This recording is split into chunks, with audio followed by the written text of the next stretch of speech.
I heard from a friend, perhaps more than a couple decades ago, that a podcast was a good excuse to have an otherwise what would be an awkward conversation with people that you really like. So I'm excited today to have a good friend, partner, colleague, somebody I really respect, Ethan Sawyer, with us today to introduce Ethan to the Coach.me community. He's come on as a major partner in helping me lead the company, and super excited to share him with the rest of our world today. So Ethan, thanks so much for taking the time to do this. Kendra, any chance we get to hang out for me is a good chance, it's a good day. So I'm glad to be here. All right. So I feel like I'm channeling some of my other podcast hosts, but um, introduce yourself, give the fun facts. What does our community need to know about Ethan? Cool. Well, I did a, it was funny. I was trying to figure out my calling and I was doing a Myers-Briggs certification probably 10 or 15 years ago. And one of the things that I discovered about the heart of my type is that the heart of it is helping others realize their potential.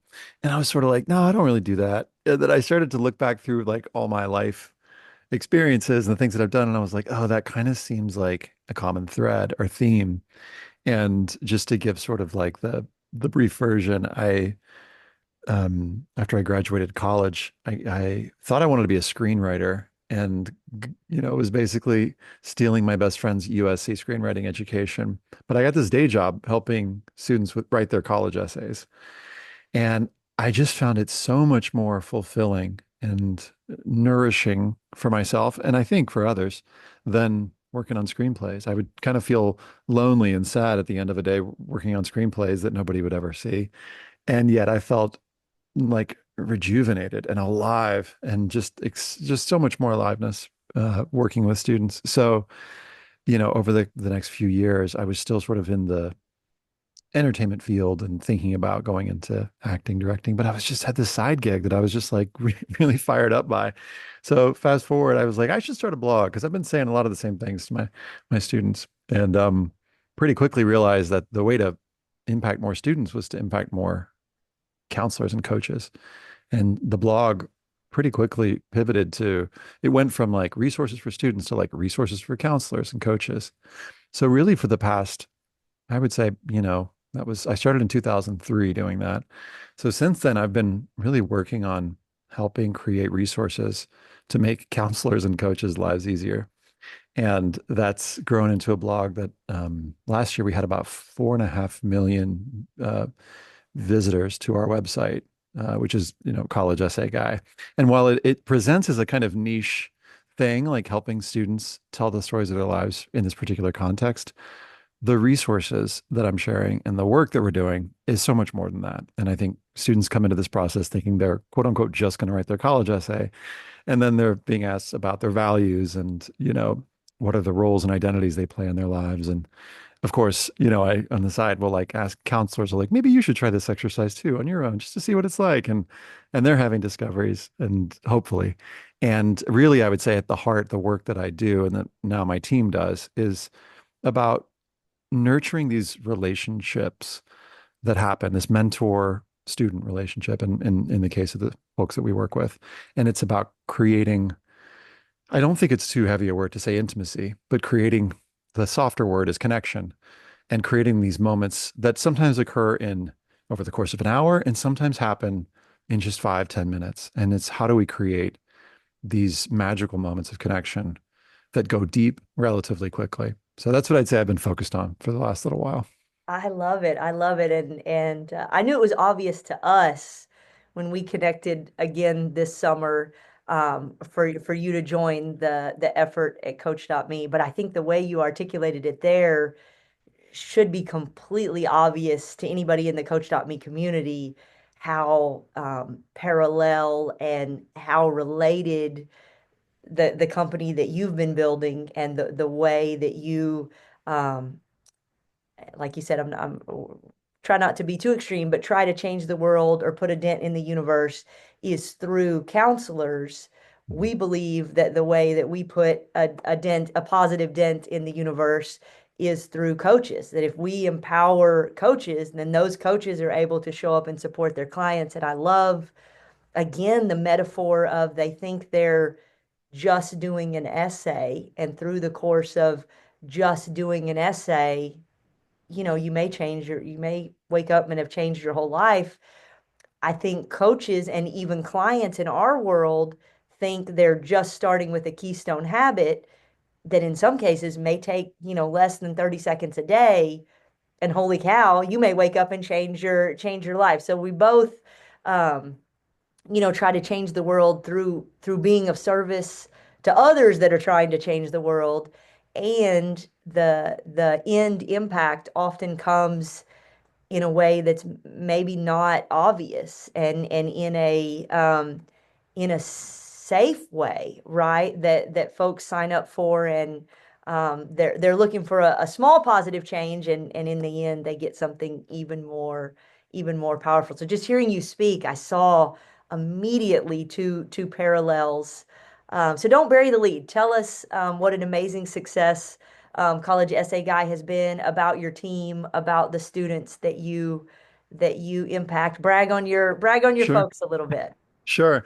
I want to quick tag to the thing you were just talking about. I call those, Trojan horse moments or Trojan horse experiences, right? Where it walks in presenting as one thing and then suddenly, boom, something explodes and it's like, oh, this is about something else entirely. So yeah, I mean, in terms of the growth of the organization, it was just me, just sort of trying to create a coaching for myself to kind of buy diapers, honestly, when my daughter was about to be born. And on the side, I also had a side hustle as working as a voice actor.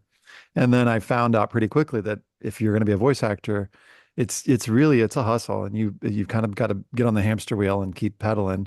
Whereas if you can build a coaching business, which is essentially what College Essay Guy became, you can train people to, in the methodology, and that has a way of scaling, which was really important in terms of our impact goals. So one of the things that I'm proudest of over the years, so just to give the sort of high level, we, started off as just me, and then hired a friend of mine, Amanda. I was like, Amanda, I got too many students. Can you come help? And so she came and helped, and that turned into three friends. Andy, can you come help? And then fast forward, now we've got a full-time team of about 20 folks. We just hired our 21st person this last month. And the organization reaches, we had about 20,000 on our live courses last year. The way that we keep the lights on is through one-on-one coaching and through our online courses. But I mentioned equity access is really, really important to us, and that's been important to us from the beginning. And so all of our courses are pay what you can. And for every student that we work with who pays, we also work with the student for free through our big volunteer community. And we are just at the end of our B Corp certification. So by the time that this releases, probably will be officially a B Corp, which for those who don't know, is basically a large assessment that you go through when you sort of uh, look at all the different aspects of your business. And are you basically doing good while doing well, or doing well while doing good? And so that's been important to us as we think about growth. It's like how is the way that our organization is growing, what impacts is that having on, in our world, for example, the inequities in the college admission process? It's a big world where students can pay to get ahead. Well, if we are essentially doing that to some extent, are we we call them not carbon offset credits, but do we have privilege offset work that we're doing to sort of, make sure that we're making the world a better place. So that's been really big for us. And everybody on the team is really aligned with that. And that's a big part of our interview process. We'll ask folks to talk about, how do they sort of big picture see the college admission process. And that's so anyway, and that's something that drew me to you and to Coachdotme is the focus on making this work accessible, because I really see coaching as being something that can be accessible. But there are programs out there, and there are ways that it has been historically, I would say, inaccessible, because it can be tough to scale. And so that's something that we've been working really hard on, is how do we scale these offerings that are in some cases available to only the few. Um, So yeah, I think I'm sort of answering your question, but Yeah. as we've grown over the years, it's we've got a volunteer community of about 600 to 700 folks, depending on the year, who are, also pulling in the same direction, as it were. And our larger vision is to make higher education accessible to everybody. And I see that with Coach.me, the vision of making coaching accessible to many more folks. And I think I see that there's so much potential with the way technology has developed to really make that happen. I love it. I love it. And you've put that into words so well. I remember when we connected over the summer, we were just kind of both giving updates on what we were up to. And I mentioned that, I was perhaps looking for a partner to join in this endeavor and keep it moving forward. And you were like, all right, we need to talk more, but I think I'm in. So what drew you to expand and build on, what's already successful and thriving? Why expand into this? Well, for years, as we've been doing these exercises and using, developing these resources in the context of the college admission process, I have counselors pull me aside and say, "Wow, I did the exercise myself, and it's amazing." Or parents of the students that we worked with said, "Oh, I did the exercise myself, and this is wow. Have you thought about using this with businesses? Or, can you come in and do this, exercise with the, people I work with?" And so it's been clear to us that there's a potential for expanding it, but we wanted to expanding the work. In other words, doing this work with folks outside of this particular context. But we really wanted to do this well, and to go deeply in this. And I feel like I'm just now, I would say in the last 2 to 3 years, really gotten to the point where we have the leadership team that's trained. And I've come to a new place in my life where I'm looking to go, okay, well, now that this is up and running and working well, I'm still engaged in creating content. I love, putting together YouTube videos. I have a podcast. I love still doing that. But over the last year and a half or so, I really started to think about, okay, well, what's next for me? What do I want to be when I grow up now that I'm, have developed this? And coaching for me has been sort of a natural thing. There's a way that we want to work with students when they're younger. Just because when you can sort of get students starting to think in these modes when they're in Sure. like 14, 15 years old, that can have a real big impact, we've seen. And then beyond that, when they're sort of starting to develop and they're getting into college, trying to get their first job, there's certainly room for some of this work. And then as folks are in out in the working world and trying to figure out how do they collaborate and who am I as a leader? What does that look like? There's so many of these exercises and resources that apply. And I'm excited to share them out with the world. And in particular, I'm excited to share them with coaches because I feel like some of these I just want to like put in folks' hands and be like, go try this with with the client and see what happens and then come back and talk to me about it. Because it feels like some of these feel like keys, keys to unlocking so much. And I've seen it. I see it, every week, every month. And what's cool about some of them is that and I feel bad because I'm going to be saying them without really going into them on this podcast, but some of these can work so quickly in the one-on-one, and then some of these can that we would think would be reserved for the one-on-one can actually work at scale in the sense of like working in these large workshop scenarios. So that's what's been really exciting to see over the years is how willing folks are in some cases, even in like an online scenario, to go deep and explore some of these things for themselves. And as a coach, as a counselor, the potential to have a bigger impact is really, really exciting. Good stuff. Good stuff. All right. Well, I know you've mentioned some tips, and we can always expand on them in the future. And you wanted to share some of those. Anything else you want to dive into before Yeah, we go there? yeah, for sure.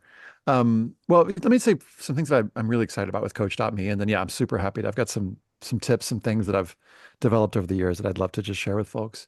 But one of the things that I see, in terms of Coach.me is that I really see AI changing the way that we coach.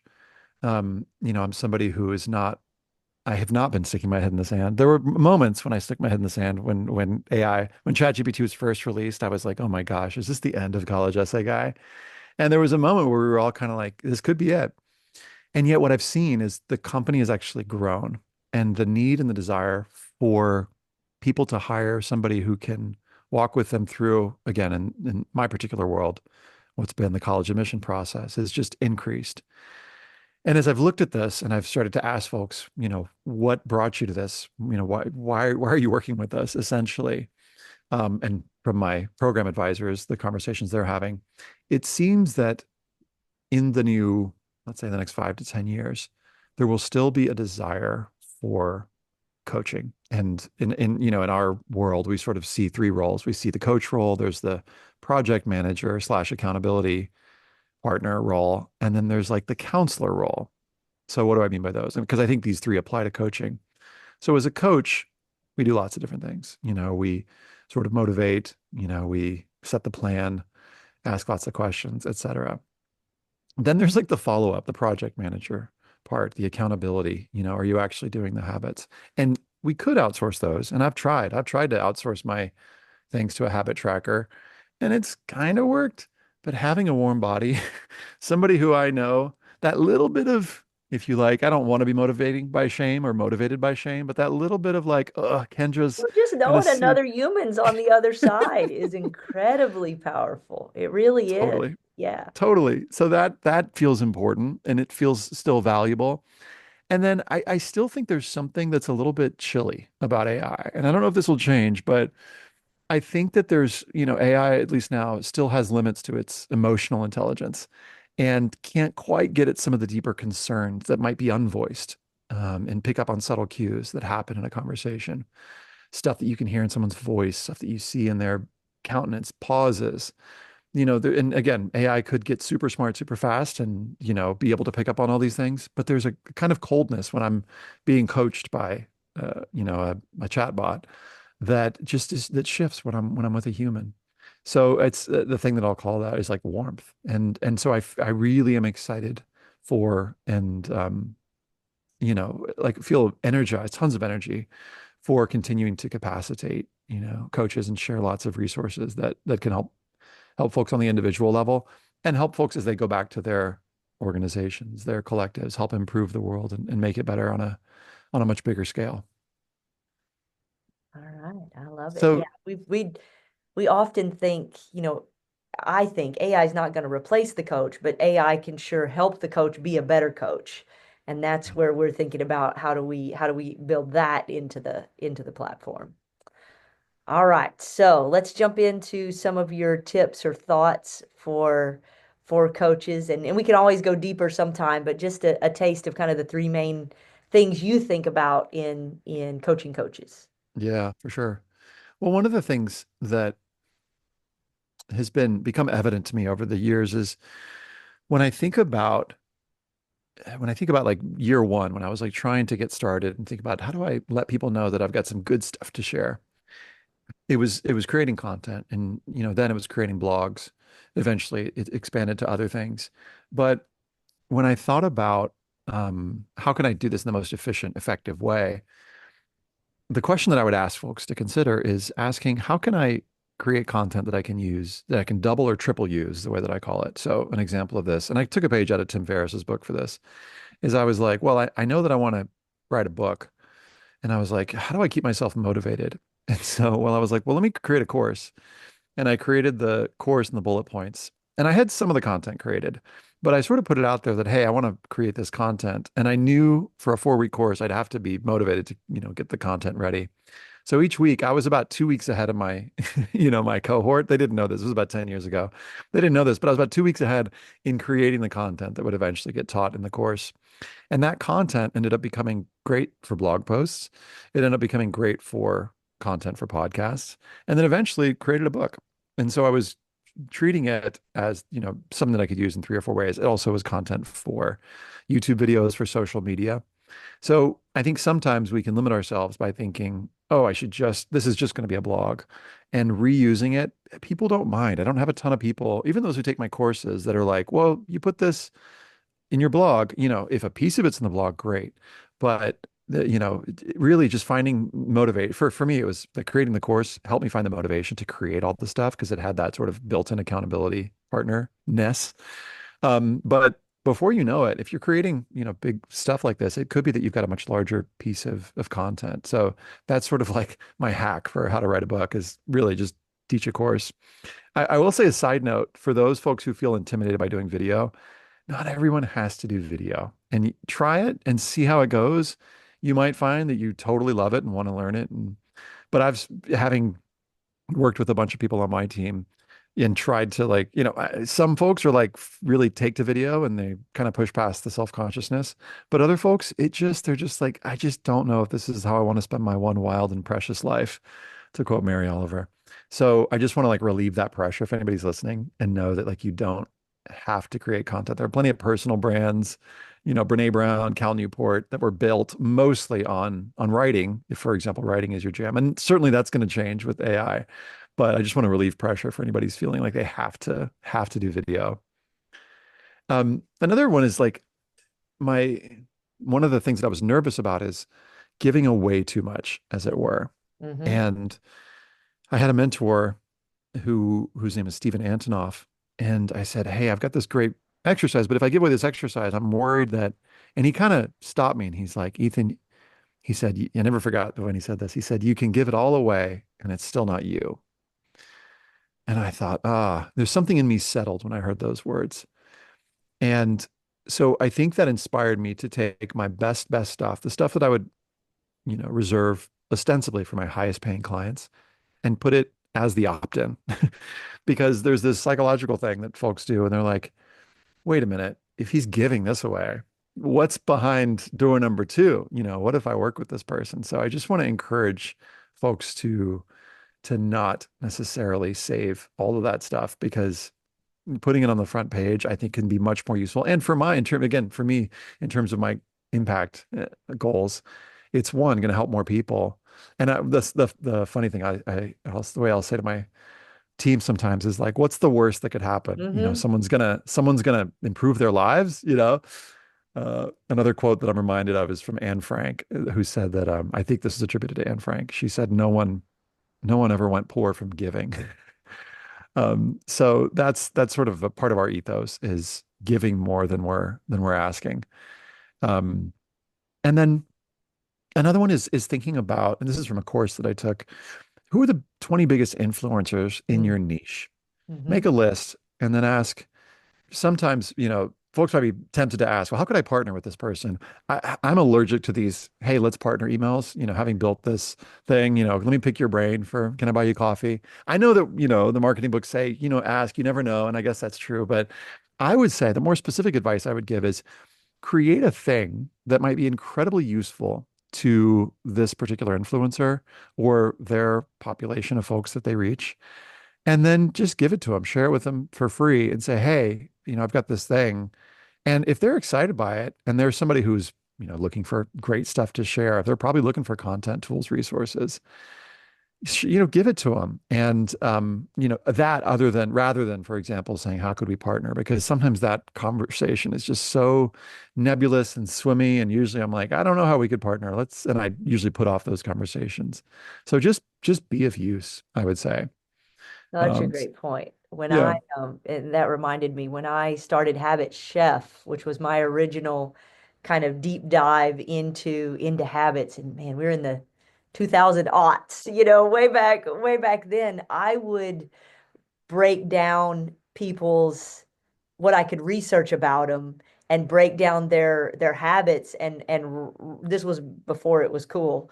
Write about their habits and I remember I did John Grisham one time in I guess maybe '05, '06, '07, somewhere in that time frame where I'd read all the different interviews with him and kind of put together that, and then I would do historical figures and just anybody I could find that was kind of interesting. I did Rosa Parks one time on Mm. the key things that she, I mean, we all know of the bus incident, but actually what she did before the bus incident wouldn't have been possible without that. And so I did these little Mm. history projects, and you're exactly right that in the Grisham case, that was back in the Twitter days. It picked up some steam. I guess maybe it would have been '08 at least or '09 in there. But yeah, add something to the equation. Have an interesting take on their on their work, the intersection of where something they're interested in meets something you're interested in that adds a fresh perspective. I think you're exactly right.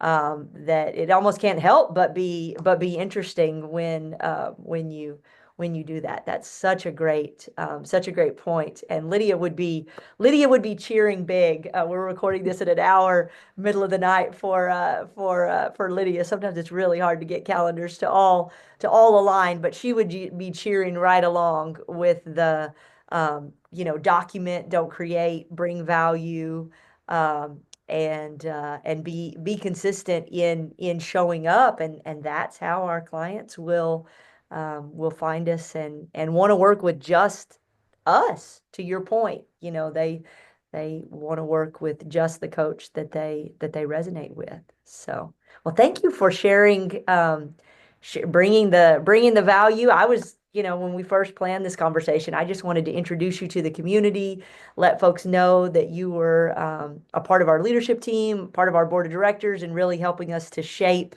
where we're going. We're still winding our way through um, technology hell, but I'm confident we will get on the other side of that soon enough, and unleash our big ideas once we get the all the catch up done on the platform itself, and really take advantage of new infrastructure that's there now. But I think you've given coaches a lot to think about, a lot to chew on, and I hope coaches see that bringing your perspective to our trainings will only enrich it further. So thank you very much for being a part of us and for taking the time today. Thank you, Kendra, for I don't know how long we've known each other, 12 years, but of like all the, and I've said this to you, but I haven't said it sort of publicly in this format, but I just want to say thanks for all the ways that you've enriched my life and my work over the years. And it's part of that deep trust that I have in you and your perspective, that's really drawn me to wanting to collaborate further and to working more together and Coach.me. And I'm just excited. I just feel really excited. So thank you. You're welcome. You're welcome. I look forward to another decade or so. Time has flown by. All right. Well, here's Ethan, lots to chew on, and we'll definitely have him back on the podcast, and you'll see him around the community quite a bit.